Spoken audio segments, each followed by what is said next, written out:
Hello అండి, నమస్తే. Welcome to my channel Mumbai Telugu అమ్మాయి. నా చిన్నప్పుడు ఐస్ క్రీమ్ అంటే గీత ఐస్ క్రీమ్ అండి. 1 రూపీ కానీ 2 రూపీ కానీ ఇస్తే మంచి టేస్టీ ఐస్ క్రీమ్ ఇచ్చేవాడు.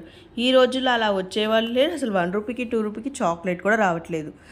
100 రూపాయలు పెడితే కానీ ఐస్ క్రీమ్ రాదు. అదే 100 రూపాయలతో మన ఇంటిల్లు అది చక్కగా ఈజీగా చేసుకునే ఒక ఐస్ క్రీమ్ చేస్తాను చూడండి. సో జస్ట్ ఒక బౌల్లో ఒక 15 to 20 బాదం పప్పులు తీసుకోండి. సో అలాగే నెక్స్ట్ ఒక 4 to 5 జీడిపప్పులు తీసుకొని ఒక నియర్లీ ఒక 3 to 4 అవర్స్ నానబెట్టండి. అంటే నైటే నానబెట్టేశారనుకోండి, మార్నింగే లేసి చేసేసుకోవచ్చు. సో మార్నింగ్ చేస్తే ఈవినింగ్ చేసుకోవచ్చు.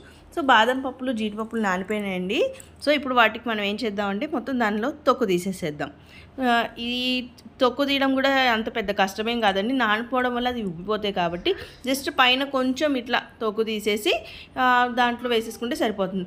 లేదు మనకు అప్పటికప్పుడు కావాలంటే ఏం చేస్తారు, ఒక 1 అవర్లో మనకి అయిపోవాలి అంటే హాట్ వాటర్లో నానబెట్టారంటే ఈజీగా అయిపోతుందండి. తోలు కూడా ఈజీగా వచ్చేస్తుంది. బట్ మనం ఎట్లైనా టైం ఉంది కాబట్టి నైట్ నానబెట్టుకున్నాం అనుకోండి, కొంచెం ఇంకా బాగుంటుంది అనమాట. సో మీరు కావాలంటే ఇంకా పిస్తా అవి కూడా వేసుకోవచ్చండి. బట్ ఏంటంటే మనం ఇంట్లో ఉండే ఇంగ్రీడియంట్స్తో చేస్తున్నాం కాబట్టి, సో మన మామూలుగా ప్రతి ఇంట్లో బాదం పప్పు జీడిపప్పు అనేది కంపల్సరీగా ఉంటుంది కాబట్టి, సో నేను వాటితోనే చేస్తున్నాను. చాలా ఈజీగా చేస్తున్నానండి. జస్ట్ పాలు, ఈ డ్రై ఫ్రూట్స్, పంచదార, అంతే. ఇంతకుమించి నేను ఏమి ఎక్స్ట్రా యూజ్ చేయను. కొంచెం టేస్ట్ కోసం యాలుక్కాయ కూడా అందరి ఇంట్లో ఉంటుంది. సో నేను ఇప్పుడు ఒక 1 లీటర్ ఆఫ్ మిల్క్ తీసుకుంటున్నానండి. సో ఈ 1 లీటర్ ఆఫ్ మిల్క్ని మనం ఇప్పుడు కాగపెట్టడం స్టార్ట్ చేద్దాము. సో ఇది బాయిల్ అయ్యేలోపు మనం నానబెట్టుకున్న బాదము జీడిపప్పు ఉంది కదండి, అవి మిక్సీ వేసేసుకుందాము. సో ఆ మిక్సీ వేసేటప్పుడే నేను ఒక 3 యాలక్కాయలు తీసుకున్నాను. సో అది కూడా వీటితో పాటే మిక్సీ వేసేసుకున్నాం అనుకోండి, మనకి ఇంకా మళ్ళీ సపరేట్గా మిక్సీ వేసుకోవట్లేదు, నలిగిపోతుంది. సో మనం ఏంటంటే ఫస్ట్ మిక్సీ వేసుకున్నప్పుడు ఫస్ట్ మనం ఆల్రెడీ తడిపే ఉన్నాయి కాబట్టి ఫస్ట్ ఒకసారి మిక్సీ వేసాక ఇంకొంచెం పాలు వేస్తే అప్పుడు ఇంకా స్మూత్గా వస్తుంది. ముందే పాలు వేసి మీరు మిక్సీ వేసేయకండి, అది మన మొహం మీదే పడిద్ది. సో ఫస్ట్ ఏంటంటే కొంచెం బరకగా అయినాక పాలు కాగుతున్నప్పుడు వేసేసి మీరు మిక్సీ పట్టారనుకోండి, సో ఈ లోపు మనకి పాలు కాగిపోతూ ఉంటాయండి. సో ఏంటంటే మనకి నియర్గా మనం ఏమి పాలకోవాలంటే ఏం చేయట్లేదు కాబట్టి మనము పూర్తిగా లోలో పెట్టక్కర్లేదు, మీడియంలో పెట్టేసుకొని పాలు కొంచెం మరక్కాకు పెట్టుకుంటే సరిపోతుంది. మరీ ఎక్కువగా తగ్గిపోక్కర్లేదు, మరీ ఎక్కువగా ఆ మాత్రం కూడా లేకుండా ఉండద్దు. సో మన లీటర్ పాలు కాబట్టి 3/4 లీటర్ మీద కొంచెం తగ్గితే సరిపోతుంది.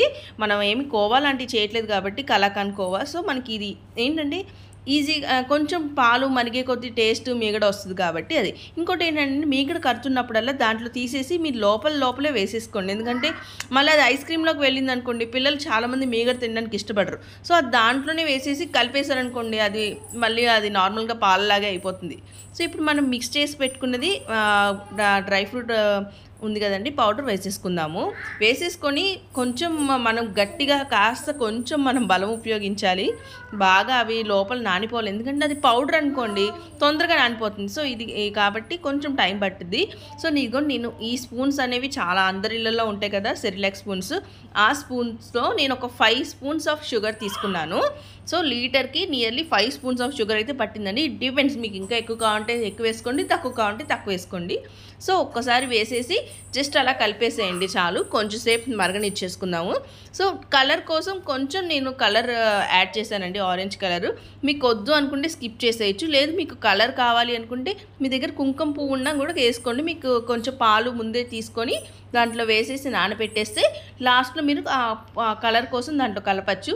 నా దగ్గర ప్రెజెంట్ ఇప్పుడు కుంకుమ పువ్వు లేకపోవడం వల్ల నేను వేయలేదు. సో లాస్ట్లో ఏంటంటే కొంచెం చాప్డ్ డ్రై ఫ్రూట్స్ ఉంటాయి కదా, బాదం పప్పు జీడిపప్పు, అవి లాస్ట్లో మీకు కావాలంటే వేసుకోండి, లేదు మనకు తగలద్దు పిల్లలు తినరు అంటే స్కిప్ చేసేసుకోండి. బట్ ఇట్లా వేస్తే మాత్రం చాలా బాగుంటుందండి టేస్ట్ మాత్రం. ఒక్కసారి కలిపేసి కాసేపు చల్లారనియండి.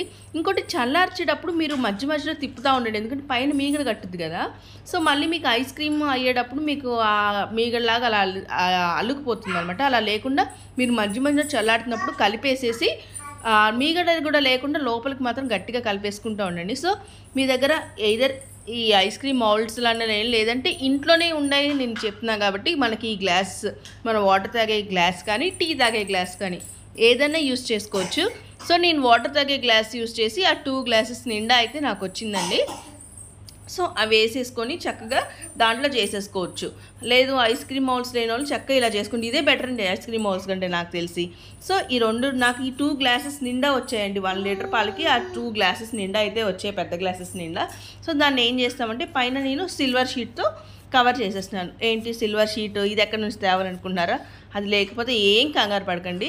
మన దగ్గర ప్లాస్టిక్ కవర్స్ ఉంటాయి కదా, ఆ ప్లాస్టిక్ కవర్ పెట్టేసి దాని మీద రబ్బర్ బ్యాండ్ వేసేసి చుట్టేసి డీప్లో పెట్టేసేయండి. అది లేకపోయినా పర్వాలా. సో నేను నియర్లీ 12 అవర్స్ డీప్ ఫ్రిడ్జ్లో పెట్టానండి. డీప్ ఫ్రిడ్జ్లో పెట్టాక సో 12 అవర్స్ తర్వాత ఓపెన్ చేసి చూసారా? సో ఇలా అయిందనమాట. సో 12 అవర్స్ పెట్టండి. 5 అవర్స్ 6 అవర్స్ వద్దు, 12 అవర్స్ పెడితే మంచిగా ఇంకా గట్టిగా వచ్చింది చక్కగా. నేనైతే నియర్లీ 12 అవర్స్ పెట్టాను. సో చూసారు కదా. ఫస్ట్ మీరు ఇది రావాలి అంటే ఇగోండి ఇట్లా ఫస్ట్ కాసేపు ఇట్లా రబ్ చేసేసి ఒక చాక్తో సైడ్స్ కట్ చేసేసేస్తే హ్యాపీగా మీకు జస్ట్ బౌల్ ఇచ్చేసేయండి. మీకు ఆ గ్యాస్ బౌల్ షేప్లో వచ్చేసిద్ది. హ్యాపీగా కట్ చేసేసుకొని తినేయచ్చు. లేదు మాకు ఇట్లా వద్దు, నాకు పుల్ల కావాలి అంటే ఏం చేస్తారంటే మీకు ఒక స్పూన్ ఉంటుంది, ఒకవేళ పుల్ల లేదనుకోండి స్పూనే రివర్స్ చేసి మీరు ఏం చేస్తారంటే మీకు ఐస్ క్రీమ్ పెట్టిన ఒక 4 అవర్స్ తర్వాత పైన హోల్ పెట్టేసి దాని మధ్యలోకి ఇన్సర్ట్ చేసుకోండి. సో అలా స్పూన్ రివర్స్ నుంచి వచ్చిన ఒక ఐస్ క్రీమ్ చీకినట్టు కూడా మీకు అనిపిస్తుంది. సో నేను ఏం చేస్తానంటే పైన కూడా కొన్ని డ్రై ఫ్రూట్స్ వేసి గార్నిష్ చేసేసానండి. సో ఇదండి, చాలా ఈజీ ప్రాసెస్ అండి. మీరు కూడా ఒకసారి చేసి ఎలా వచ్చిందో కామెంట్ చేయండి. సో ఈ వీడియో కనుక మీకు నచ్చినట్లయితే please like, share and subscribe to my channel Mumbai తెలుగమ్మాయి. Bye bye.